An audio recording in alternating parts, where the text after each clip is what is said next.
Hello friends, welcome to mathematical diary. जैसे कि हमने इससे पहले वाली वीडियो में टावर ऑफ हनोई के बारे में देखा था कि उसे हमने देखा था, उसमें एक प्रॉब्लम होती है टावर ऑफ हनोई की, उससे हमें एक रिकरेंस रिलेशन मिला था। उस रिकरेंस रिलेशन से हमने क्या किया था कि एक फॉर्मूला निकाला था टी एन के लिए, एन के टर्म्स में, है ना।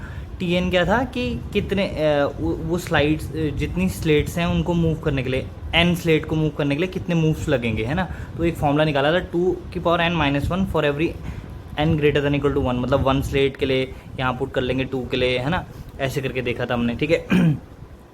तो उसमें क्या था कि अब अगर हम ना, एक प्रॉब्लम थी, मैंने आपको बोला था कि एक नीडल, 3 नीडल्स हैं, डायमंड नीडल्स हैं, उसमें 64 आपके स्लाइड वो हैं, स्लेट्स हैं, जो भी है, मतलब रिंग्स हैं, जो भी 64 रिंग्स हैं। तो उस प्रॉब्लम को सॉल्व करने में कितना टाइम लगेगा, तो अब यहाँ पे n की जगह 64 डाल देंगे हम, क्योंकि 64 को ट्रांसफर करने में कितना टाइम लगेगा, 2⁻64 - 1, ठीक है। तो विच इज इक्वल टू ये नंबर पूरा 184467444073, मतलब इतने मूव्स लगेंगे 64 को ट्रांसफर करने में, ठीक है। अब इतने मूव लगेंगे, अगर मैं मानूं कि एक मूव करने में, जैसे उसको एक स्लाइड को इधर दूसरे वाली उसमें पहुंचाने में एक मूव, इतने सारे मूव लग रहे हैं, बट एक मूव को करने में 1 सेकंड लग रहा है अगर, तो आपको पता है कि इसका मतलब क्या है, इतने सेकंड लग रहे हैं, इतने मूव्स का मतलब इतने सेकंड लग रहे हैं। अगर मैंने 1 सेकंड भी माना एक मूव के लिए, तो इतने सेकंड लग रहे हैं, इसका मतलब ये अप्रॉक्सीमेटली कितना है, 5 × 10⁻11 ईयर्स हैं ये पूरे, टू सॉल्व द पजल। तो इतने साल लग जाएंगे इस पजल को सॉल्व करने के लिए। तो जिस बंदे ने ऐसे बोला था कि अगर वहाँ से, मतलब उसमें मैंने पजल में ऐसे बोला था ना, इसको सिर्फ अगर इसने यहाँ तक कर दिया किसी ने, तो पूरा वर्ड डिस्ट्रॉय हो जाएगा। तो वो तो खुद ही वर्ड ही डिस्ट्रॉय हो जाएगा, कोई होगा ही नहीं वहाँ पे। 5 × 10⁻11 ईयर्स अगर लग जाएंगे तो, है ना। तो यही था, मतलब ये वाला थोड़ा सा रहता था इसमें टावर ऑफ हनोई में। उसके बाद फिर हम रखते हैं कैटलन नंबर्स के बारे में हम देखेंगे, ठीक है, कि कैटलन नंबर्स क्या होते हैं। और मेन मकसद हमारा क्या है, देखो एग्जाम्पल 3 है, ये तीसरा एग्जाम्पल देखना है। इसमें हमने क्या देखना है कि कोई रिकरेंस रिलेशन हमें मिलना चाहिए ना। तो कोई प्रॉब्लम होगी, उससे हमें कोई रिकरेंस रिलेशन मिलेगा, ठीक है। तो let us derive the recurrence relation for the number of ways to parenthesize the expression। अब हम प्रॉब्लम होनी चाहिए पहले, उससे फिर रिकरेंस रिलेशन निकाल रहे हैं। Let us derive the recurrence relation for the number of ways to parenthesize the expression. अब एक कोई एक्सप्रेशन है हमारे पास, जैसे 2+3 ये एक्सप्रेशन है, इसको हमें ना पैरेंथेसाइज करना है। तो हमें ये जैसे पैरेंथेसाइज मतलब ऐसे ब्रैकेटिंग करनी है ना। तो हमने देखना है कितने वेज में हम ब्रैकेटिंग कर सकते हैं, और रूल क्या है, 2 टर्म को ऐड कर सकते हो ज़्यादा से ज़्यादा एक बारी में, 2 से ज़्यादा को ऐड नहीं कर सकते। पर ब्रैकेटिंग जब करोगे तो 2 की ब्रैकेटिंग करोगे ज़्यादा से ज़्यादा, ऐसे नहीं 3 की ब्रैकेटिंग कर दी, 2 3 5, 3 की ब्रैकेटिंग, ये एक ब्रैकेटिंग हो जाएगी, नहीं, ब्रैकेटिंग ऐसी होगी जैसे 2 और 3 की पहले करी, फिर 5 की जो 2 और 3 से जो ऐड करके नंबर आएगा उसकी 5 से कर देंगे ब्रैकेटिंग, ऐसे करके ब्रैकेटिंग करनी है, ठीक है। तो हमें क्या करनी है, 2 टर्म्स ज़्यादा से ज़्यादा 2 टर्म करके ब्रैकेटिंग करनी है, 2 से ज़्यादा की ब्रैकेटिंग नहीं कर सकते, ठीक है। और हमें ऐसे एक्सप्रेशन की ब्रैकेटिंग करनी है, ठीक है। तो अब हमारे पास क्या है, तो बोल रहा है, ठीक है, फॉर एग्जांपल अब हमें एक चीज़ बता रहा है वो, कि अगर हमारे पास एक्सप्रेशन ऐसा है कि x1 + x2 3 है, उसमें टर्म x1 x2 x3, उनको ब्रैकेटिंग करनी है, ठीक है। तो कैसे करेंगे, दो ही ब्रैकेटिंग कर सकते हैं ना एक एट ए टाइम, 2 ऐसे ब्रैकेटिंग करी। अब इन दोनों को ऐड करके कोई नंबर आया, फिर प्लस x3, अब ये x3 दूसरा नंबर है, तो इन दोनों में की ब्रैकेटिंग कर दी फिर, है ना। तो कितने नंबर ऑफ वेज लगे, 2 नंबर ऑफ वेज लगे, अगर मैं तो आपको वैसे ही बता रहा हूँ। और आपको ये बता रहा है कि फुल्ली पैरेंथेसाइज बोलते हैं इसे, ये ऐसे ब्रैकेटिंग करनी है हमने कि बाहर भी क्लोज किया, कि 2 को ऐड करके जो नंबर आया, फिर x3 के साथ फिर उन दोनों को भी ऐड किया, तो उसके लिए भी ब्रैकेटिंग दी। ऐसे नहीं कि बाहर वाले के लिए आप ब्रैकेटिंग छोड़ दो, जैसे यहाँ पे किया है कि x1 + x2 + x3, तो x3 वाले के लिए आपने ब्रैकेटिंग, यहाँ पे ब्रैकेटिंग की जरूरत है, क्योंकि इन 2 से करके एक नंबर आएगा, फिर x3 के साथ ऐड करेंगे, तो ब्रैकेटिंग करने की ज़रूरत है। बट ऐसा नहीं करना आपने कि ये ना लगाओ, है ना, तो ये भी काउंट होगा ब्रैकेट। तो ब्रैकेटिंग काउंट कर रहे हैं हम, ब्रैकेट की कितने होंगे ना, तो ये नहीं करना है आपने, जो पूरी ब्रैकेटिंग करनी है ना, ठीक है। अब बोल रहा है suppose the number of ways of parenthesizing the expression, बोला उसने अब देखो हमें मानना पड़ता है कुछ भी कि जब हमें कोई वेज किसी भी एक्सप्रेशन को करने के वेज निकालने कि एन टर्म्स को करने के वेज निकालने, तो हम क्या करते हैं, उसे कुछ मानना पड़ता है। तो हमने क्या किया, x1 प्लस x2 xn, इसको हम पैरेंथेसाइज एन को पैरेंथेसाइज करने के कितने वेज हैं, an, ठीक है, an नंबर ऑफ वेज में पैरेंथेसाइज हो जा रहा है ये, ठीक है। अगर मैं बोलूँगा अगर वन एक्सप्रेशन के कितने होंगे, जैसे ये इसके केवल इसको पैरेंथेसाइज करना है अगर x1 को, तो a1, ठीक है। n के लिए कितने हैं, ये n है, तो n के लिए कितने हैं, an, ठीक है, पैरेंथेसाइज करने के। तो यही हमें निकालने हैं ans, ये ans ही निकालने हैं हमें कि वन एक्सप्रेशन को जिसमें वन ही टर्म है, जिसमें दो टर्म है ना। अब देखो ध्यान से थोड़ी चीज़ें देख लेते हैं कि करना क्या चाह रहे हैं। अब अगर एक ही टर्म है, जैसे a है मेरे पास, जैसे x1 है ना, x1 भी ले सकता था, मैंने a लिया है।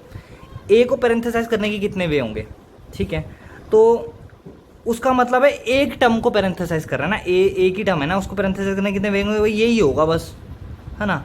इसको ही पैरेंथेसाइज कर दो, मतलब और तो है ही नहीं इसमें कुछ, तो ये पैरेंथेसाइज हो गया।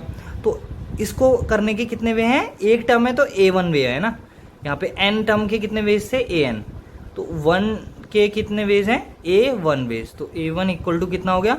अब ये तो हमें पता है कि कितने वेज से हो रहा है, ये एक ही लग रहा है ना इसमें, तो a1 इक्वल टू 1, ठीक है, एक ही वे लग रहा है ना इसे पैरेंथेसाइज करने के लिए। तो a1 का मतलब है, a1 से डिनोट कर रहा हूँ एक टर्म को पैरेंथेसाइज करने के, अगर एक ही एक्सप्रेशन में एक ही चीज़ है तो a1 उसके लिए 1 डिनोट कर रहा हूँ कि a ही है वहाँ पे, तो a1 इक्वल टू कितने वेज हैं, 1, ठीक है, एक ही बारी पैरेंथेसाइज हो। अब देखो दो के लिए कितने हैं, a प्लस बी, मैंने दो चीज़ लिए, अब उसको पैरेंथेसाइज करने कितने वे हैं भाई, दो 2 एट ए टाइम कर सकता हूँ ज़्यादा से ज़्यादा ना।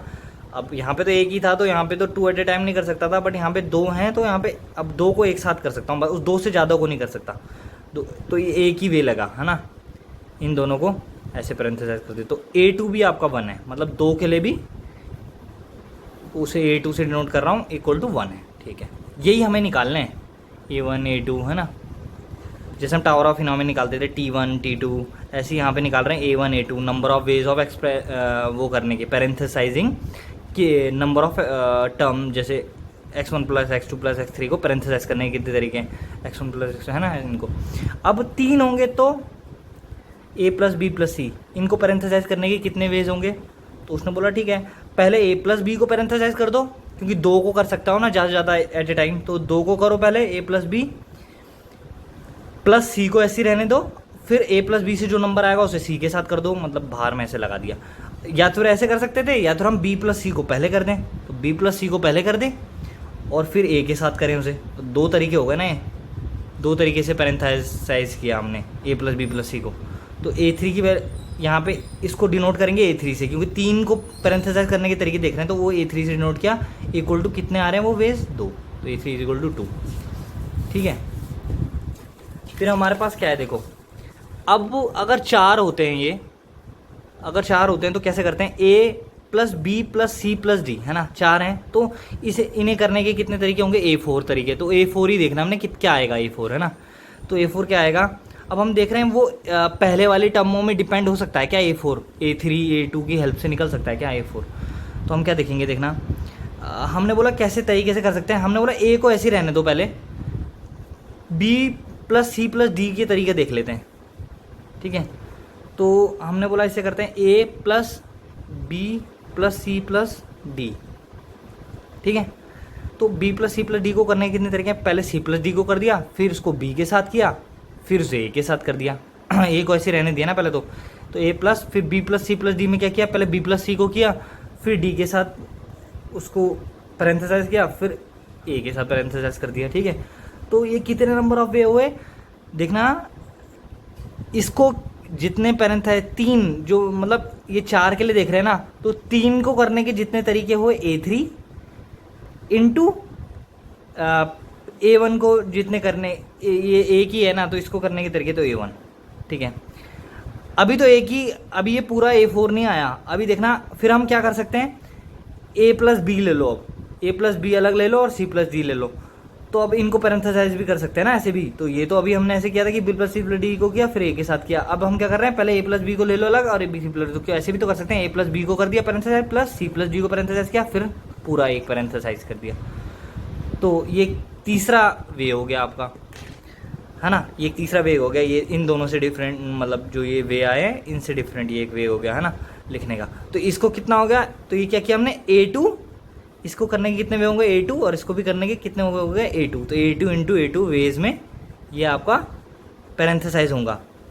ये पूरा A plus B plus C plus D अलग अलग करेंगे अगर हम, तो जितने वे में ये पैरेंथेसाइज होगा इंटू इतने वे, जितने में वे पैरेंथेसाइज होगा उतने वेज आएंगे यहाँ पे, ठीक है। तो ये आपका क्या गया A2 इंटू A2, ये भी आया है अभी, ये सारे जुड़ेंगे अभी, है ना। इतने वेज तो जब हमने ए को, एक ही टर्म को लिया, जब 2 को लिया तो ये आ गए। अब 3 को लेंगे, अब 3 को एक साथ ले लेंगे, ए प्लस बी प्लस सी को एक साथ ले लेंगे, फिर डी को ऐसे ही छोड़ देंगे। तो फिर वही है कि पैरेंथेसाइज कैसे करेंगे, ए प्लस बी प्लस सी ऐसे कर सकते हैं, या ए प्लस बी प्लस सी कर सकते हैं पैरेंथेसाइज, है ना, ऐसे करेंगे, या प्लस डी। तो अब देखो इसको पैरेंथेसाइज करने के कितने तरीके हैं, A3 तरीके हो गए, इसको पैरेंथेसाइज करने के कितने तरीके हो गए, A1 तरीके हो गए, क्योंकि एक ही है ना ये तो A1 तरीके हो गए। अब टोटल कितने तरीके हो गए, A1 into A3 plus A2 into A2 plus A3 into A1, where A1 क्या है, 1 को पैरेंथेसाइज करने के तरीके, 1 एक टर्म को, है ना। A3 क्या है, 3 को करने के तरीके, ऐसे करके। तो आप ये देख सकते हैं A4 को कितने करने के तरीके आएंगे, आपको फॉर्मूला बनाना है ना बाद में, तो आपको क्या क्या A4 को कितने करने के तरीके हैं, A1 इंटू A3, ठीक है, A1 into A3 plus A2 into A2 plus A3 into A1। तो आप देखना ये ना केवल कुछ नहीं कर रहे हैं हम, 4 को ही तोड़ के लिख रहे हैं। जैसे 4 को हम कैसे करके तोड़ के लिख सकते हैं, 1 प्लस 3, 2 प्लस 2, 3 प्लस 1। तो ये सारे नीचे के कोऑर्डिनेट हैं, देखो A1 plus A1 into A3 plus A2 into A2 plus A3 into A1। तो ये आपका A4 का निकालने का तरीका हो गया। अब आप अगर वैल्यू भी निकाल सकते हैं इसकी, A1 की वैल्यू हमें पता है, 1 को करने के तरीके 1 ही होता है, 3 को करने के तरीके 2 थे, अभी हमने पीछे देखे थे। 3 के ABC अगर होते हैं तो उनको करने के एक्सप्रेस, उनको ब्रैकेटिंग करने के तरीके 2 ही होते हैं। तो 2 प्लस 2 को करने के 1 एक ही तरीका होता है, 1 इंटू 1 प्लस A3 के 2 तरीके, 2 इंटू A1 के 1 तरीके इक्वल टू 5। तो ये आप कैलकुलेट करेंगे, 2 प्लस 1 इंटू 2, तो ये 5 होगा। तो A4 की वैल्यू 5 हो गई। मतलब 4 को ब्रैकेटिंग करने के 5 तरीके हैं, 5 तरीके से ब्रैकेटिंग हो सकती है, 4 टर्म होती हैं अगर, तो है ना। अब वैसे तो हम पे x1 x2 थे, वो तो हम ABCD ले रहे थे, तो x1 x2 x3 x4 ले सकते हैं हम, है ना। तो अब हमारे पास क्या है, अब हम इन जनरल निकालते हैं n के लिए, क्योंकि ऐसा अब रिकरेंस रिलेशन निकालना है तो n के लिए निकालते हैं, फिर बोलते हैं कि n में वैल्यू पुट करते चले जाओ, सब के लिए रिलेशन आता चले जाएगा, है ना। तो n के लिए अब देख लें in general, x1 x2 x3 x4 xn term है जब, तो तब हम क्या फॉर्मूला आएगा हमारे पास। तो हम सेम तरीके से करेंगे, हम बोलेंगे ठीक है, पहले इस n-1 को अलग कर देते हैं, जैसे हमने एक कम किया था ना 4 वाले में 3 के लिए, तो हमने क्या किया, n-1 को पहले ब्रैकेटिंग कर देंगे, फिर इसको ऐसे ही छोड़ देंगे। तो हमने बोला ठीक है, तो क्या हो गया, n-1 को ब्रैकेटिंग करने के कितने तरीके हो जाएंगे, a नीचे सफिक्स में n-1, ठीक है, क्योंकि an से हम डिनोट कर रहे हैं कि n एक्सप्रेशन को ब्रैकेटिंग करने के तरीके, तो n-1 को ब्रैकेटिंग करने के लिए an-1 वेज लगेंगे, ठीक है, इंटू xn को करने के लिए कितने लगेंगे,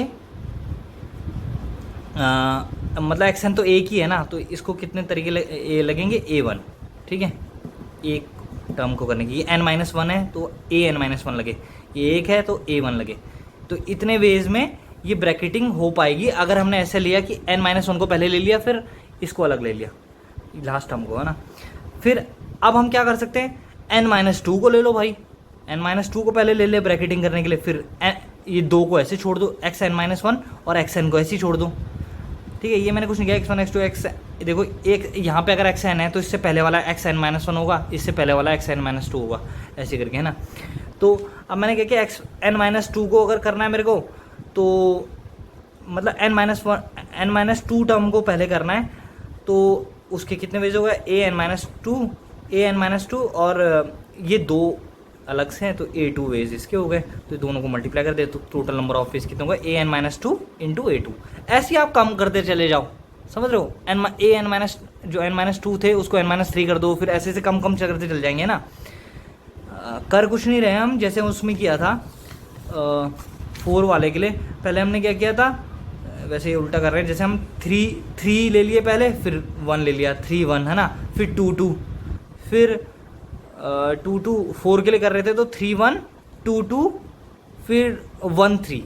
तो ऐसे करके हम कम कम कर रहे हैं। जैसे n के लिए हम निकाल रहे हैं, अगर हम n के लिए निकाल रहे हैं तो हमने क्या किया, n माइनस 1 प्लस 1, n को लिखा n माइनस 1 प्लस 1, फिर कर रहे हैं हम n को n माइनस 2 प्लस 2, ऐसे करके लिख सकते हैं। तो 2 को करने के उतने तरीके ऐसे करके, है ना। अब ये करा हमने कि इतने तरीके हो गए n माइनस 2 को करने के, n माइनस 2 को पहले लिया, फिर इनको 2 को लिया, तो इनको करने के a2 तरीके और इसके an माइनस 2 तरीके। तो in general if we slipped up the expression into split, है ना, तोड़ते हैं अगर हम into 2 sub expression of size n minus k and k।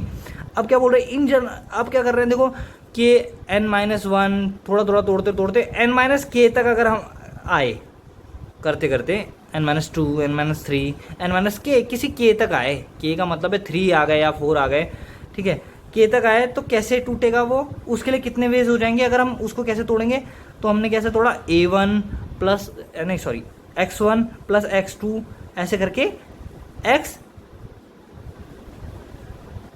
n minus k तक आए हम, प्लस उसके पास x n माइनस के प्लस 1 एंड सो ऑन करके एक्स एन तक पहुंचेगा वो, है ना। एक्स एन को ही कर रहे हैं ना अभी तो हम, तो एक्स एन माइनस के तक को हमने एक पीस लिया, 2 में तोड़ा, एक एक्स एन माइनस के टर्म और एक बाकी वाले बचे वाले, ठीक है। तो बाकी कितने बचे, के बचे, है ना।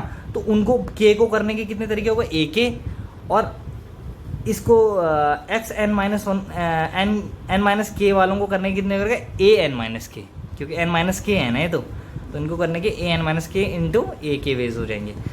अब ध्यान से देखना, अब बोल रहा है कि अब क्या है कि हाँ, जो इसको दिखा भी रहे हैं हम कि x1 प्लस x2 x के हैं हो गए, प्लस मतलब k को हम एक साथ दे रहे हैं k टर्म्स को, तो उसके a के वेज हो गए, और एक्स के माइनस के प्लस 1 प्लस के प्लस 2 एंड एक्स एन, उसके कितने वेज हो गए, n माइनस के। तो टोटल कितने हो गए, a के लिए a के veg into A N minus के वेज। तो ये अभी हम मतलब हम ए एन निकालना चाह रहे हैं, ये अभी ये ख़त्म नहीं हुआ, ये हर वे मतलब हमने क्या किया, पहले एन माइनस के को लिया, फिर एक वो अलग लिया तो उसके वे नाप लिए, फिर एन माइनस 2 को लिया, फिर वो 2 को अलग लिया तो उसके वेज नाप लिए। ऐसे हमने एन माइनस के लिए किया, के टर्म ले ली और फिर के वो किया, तो हमने बोला इतने वेज आ गए। तो हमें टोटल अगर निकालना हो तो सबका हम क्या कर देंगे, सम कर देंगे।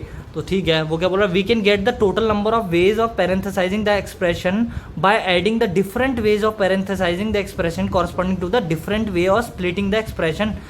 ठीक है, तो जितने वेज में स्प्लिटिंग एक्सप्रेशन की स्प्लिटिंग पॉसिबल है, एन माइनस के फिर 1 फिर एन माइनस 2, मतलब ऐसे करके जो स्प्लिटिंग कर रहे थे, उस सारे वे में जितने वे बन रहे हैं एक्सप्रेशन करने के, तो उन सबको ऐड कर देंगे हम। तो हमने कुछ नहीं किया, जैसे एन माइनस के एन माइनस 1 में तोड़ रहे थे जब हम, तो ये बन रहा था हमारे इतने वे, है ना।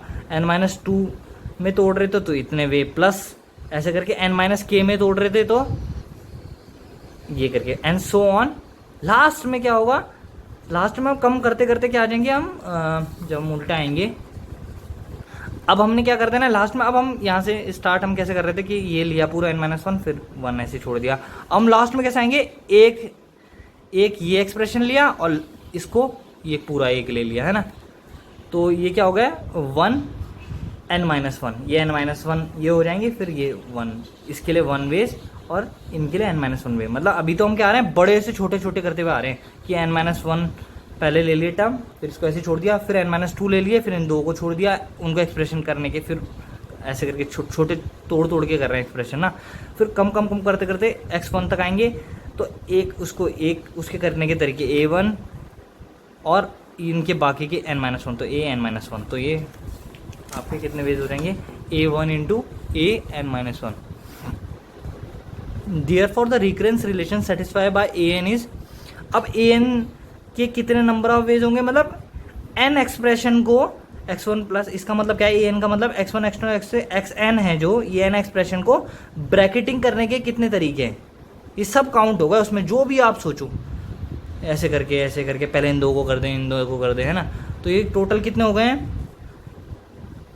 an-1 into a1 plus an-2 into a2। आप देखोगे इन जो नीचे नीचे वाले सफिक्स हैं, ये सफिक्स बोलते हैं n-1 और ये 1, इनको ऐड करोगे तो 1 n आएगा, तो ये n आता रहेगा, है ना, इनके सफिक्स। तो आप समझ सकते हो कि कैसे बन रहा है ना। तो an equal to an-1 into a1 plus an-2 into a2 plus and so on an-k into ak and so on a1 into an-1। ठीक है, अब मेरी बात ध्यान सुनना आप कि इतने नंबर ऑफ वेज में आप n टर्म को वो कर सकते हैं, क्या बोलते हैं, ब्रैकेटिंग कर सकते हैं। ठीक है, अब इसमें हमने क्या किया कि an को हमने पहले वाले चीज़ों से रिलेट कर दिया ना, कि an को हमने बोल दिया कि अगर आपने n एक्सप्रेशन को करना है ब्रैकेट, तो आपने क्या करना है, n-1 एक्सप्रेशन को जितने तरीके हैं उसको मल्टीप्लाई करना है, a1 से 1 के तरीके प्लस n-2 टर्म को एक्सप्रेस करने के जितने तरीके हैं into a2 plus and so on n-k को जितने एक्सप्रेस करने के तरीके हैं ak वो निकालना है, फिर into ak and so on, फिर a1 को मतलब 1 टर्म को करने के तरीके इनटू n-1 को करने के तरीके। तो ये सारे पहले वाले इतने सारे की ज़रूरत पड़ रही है an को निकालने के लिए, समझ रहे हो, a1 की ज़रूरत पड़ रही है, मतलब 1 टर्म के लिए जितने एक्सप्रेशन करते हैं 2 के लिए भी सब की ज़रूरत पड़ रही है an को निकालने के लिए, ये आपको दिखना चाहिए। ठीक है, तो ये आपका फॉर्मूला बन रहा है for n greater than equal to 2 के लिए आप लगा सकते हैं, क्योंकि एक तो हमें चाहिए ना, कुछ तो चाहिए होगा, उसके बाद ही हम रिलेट कर पाएंगे। तो a1 इक्वल टू 1 चाहिए हमें, उसके बाद हम a2 निकाल सकते हैं इसमें ही फॉर्मूले में यूज़ करके। ठीक है, a2 क्या निकलेगा आपका, इसमें फॉर्मूले में निकालेंगे a2, n की जगह 2 डालोगे तो 2 - 1 तो a1 और a1, तो a1 इंटू a1 निकलेगा, है ना। अब यहाँ पे देखो 2, तो आप बोलोगे यहाँ पे जैसे मैंने a2 निकाला तो 2 डाल, यहाँ पे 2 नहीं डालूंगा मैं अभी, क्योंकि 0 अभी मेरे को a0 टर्म के बारे में नहीं पता, है ना। तो अब मेरी बात सुनना ध्यान से। अब हम क्या करते हैं कि वैसे हम ज़्यादातर सीक्वेंस को ऐसे ही लेते हैं, a1 से स्टार्ट हो रही है, a2 a3 a4 a5, है ना, बट ये इस बुक में ना आपका वो a0 से स्टार्ट करेगा टर्म। वैसे हमने अभी तक a1 से स्टार्ट किया है, बट उसमें कुछ नहीं है, हमने एक फालतू टर्म ही तो डाल दिया आगे, a1 a2 a3 जो भी थे उसमें हमने फालतू टर्म डालनी है। अब ना क्या है, देखो ये ना अभी a0 को भी लेके चल रहा है, ये बोल रहा है कि 0 के लिए भी हम लेके चल रहे थे और पूरी उसको भी ऐड कर देंगे सीक्वेंस में। ठीक है, 0 टर्म को भी, एक 0 टर्म भी है हमारे पास, तो हम बोल रहे हैं a0 से डिनोट कर रहे हैं उसे, मतलब कोई भी टर्म नहीं है हमारे पास, उसे एक्सप्रेस करने के कितने तरीके हैं, है ही नहीं अगर टर्म, तो 0 ही तरीके होंगे उसके, है ना। जैसे x1 तो 1 हो गया ना, इसको एक्सप्रेस करने के तो एक तरीका था ब्रैकेटिंग करने का, है ना। तो अगर कुछ है ही नहीं तो उसके कितने तरीके हो गए, 0 तरीके हो गए। तो ठीक है, हम क्योंकि वो भी एक कैटलन नंबर होता है 0 भी, तो उसको भी हम इंक्लूड करना चाह रहे हैं, अभी कैटलन नंबर के बारे में बताएंगे, सॉरी। तो we can extend this to, हम अब सीक्वेंस को क्या कर रहे हैं, अब हमने हम पे a1 a2 तो आ गए, है ना। देखो ये सारी चीज़ें आ जाएगी हमारे पे, a1 मतलब 1 को पैरेंथेसाइज करने के, a2 मतलब 2 को पैरेंथेसाइज करने के, 2 को x1 x2 को, a3 मतलब x1 x2 x3 उनको पैरेंथेसाइज करने के, ऐसे करके एंड सो ऑन, ये सारे निकल जाएंगे हमारे इस फॉर्मूले से an से। ठीक है, तो ये हमने निकाल दिए। अब हम a0 को मान रहे हैं, मतलब कुछ भी नहीं हमारे पास, उसको पैरेंथेसाइज करने के कितने तरीके, 0 तरीके, है ना, तो उसको भी डाल दिया हमने भी आगे, पहले a0 डाल दिया, फिर a1 a2 a3। ठीक है, ये हमने डाल दिया, ये आपकी सीक्वेंस हो गई, है ना, सीक्वेंस हो गया। आप बोलोगे सीक्वेंस तो फर्स्ट टर्म से स्टार्ट होती है, फर्स्ट सेकंड, उससे कोई दिक्कत नहीं, आप फर्स्ट टर्म इसे मान लो कि यहाँ से स्टार्ट हो रही है सीक्वेंस, क्या दिक्कत है ना, 1 2 3 4, है ना, ऐसी कोई दिक्कत नहीं है। तो एक फालतू ही टर्म डाली है हमने, उससे कोई फ़र्क नहीं पड़ता। अब हमने क्या किया कि a0 इक्वल टू क्या है हमारे पास, a0, सॉरी नॉट नहीं तो 0 बोल दो, a0 equal to 0, a1 equal to 1, ये हमने देख लिया कि कुछ नहीं है तो उसको पैरेंथेसिस करने के 0 तो रखिए, a1 इक्वल टू 1। अब फॉर्मूला हम a0 के टर्म में भी चाहते हैं अगर, तो हम कैसे बनाएंगे इसे, मतलब हम a0 को भी इंक्लूड करना चाहते हैं, तो आपने कुछ नहीं करना है इसमें। देखो जो फॉर्मूला था वो तो लिखना ही है, जो था ही ना पहले, तो an-1 इंटू a1 ये सारा था ही, उसमें प्लस करके an इंटू a0 भी डाल दो, कि n को पैरेंथेसाइज करने के तरीके इंटू a0, 0 को पैरेंथेसाइज करने का तरीका। तो वो आप बोलोगे ये तो कुछ आ जाएगा, नहीं ये कुछ नहीं आएगा, 0 ही आएगा, तो इससे कोई फ़र्क पड़ा नहीं, an इंटू a0 डाल दिया और लास्ट में हमने a0 इंटू an भी डाल दिया, जैसे हम तोड़ रहे थे ना चीज़ें, तो उस वजह से हमने ये मतलब ऐसे भी सेट कर सकते हैं, A0 को भी इंक्लूड कर सकते हैं। ठीक है, ठीक है, क्योंकि ये तो जीरो ही हो जाएगा। आप देखो ना, A0 की वैल्यू जीरो है, ये भी जीरो है, तो इसका कोई ऐड करने का कोई मतलब बना नहीं, बट एक फॉर्मूले में हम बना रहे हैं ऐसे कि ऐसे दिखने के लिए हो जाएगा कि A0 भी आ जाए, है ना। क्योंकि अब आपको बता देता हूँ मैं कि ये सीक्वेंस में जो A0, A1, A2, AN है ना, ये ही हमारे कैटलन नंबर्स होते हैं। उसमें हमारे पास जीरो भी चाहिए होता है, तो इसलिए हम जीरो को भी डाल रहे हैं। ठीक है, तो बस यही था। तो the numbers A0, A1, A2 and so on are called Catalan number. तो हमने जीरो को देखो डालना था उस सीक्वेंस में, तो हमने फिर वो लास्ट में ऐसे किया कि A0 वो फॉर्मूले में डाला A0 को, है ना। ठीक है, तो अब देखो ये कैटलन नंबर हो गए। अब हम मेन मकसद है, इसके बाद वाली वीडियोस जो होंगी वो बहुत इंपॉर्टेंट होंगी आपकी। इसके बाद हम ना मैं ना ये इसके बाद वाला सेक्शन मैं स्किप कर रहा हूँ, 1.3 सेक्शन। 1.4 सेक्शन से स्टार्ट करेंगे, उसमें हम डिग्री रिकरेंस रिलेशन के बारे में पढ़ेंगे पहले क्या होता है। उसके बाद हम पढ़ेंगे कि डिग्री ऑफ रिकरेंस रिलेशन क्या होती है, होमोजीनियस रिकरेंस रिलेशन क्या होता है, लीनियर रिकरेंस रिलेशन क्या होता है, और आपका रिकरेंस रिलेशन हो गया, और ऑर्डर क्या होता है रिकरेंस रिलेशन का। ठीक है, ऑर्डर, डिग्री और होमोजीनियसिटी। तो अगर नेक्स्ट वीडियो के बाद आपको ये चीज़ निकालनी आ जानी चाहिए कि डिग्री क्या होती है, पहले तो रिकरेंस रिलेशन पता होना चाहिए कि क्या होएगा रिकरेंस रिलेशन, फिर डिग्री, फिर उसका ऑर्डर क्या होता है, और उसकी होमोजीनियस होता है कि वो होमोजीनियस है कि नहीं रिकरेंस रिलेशन, है ना।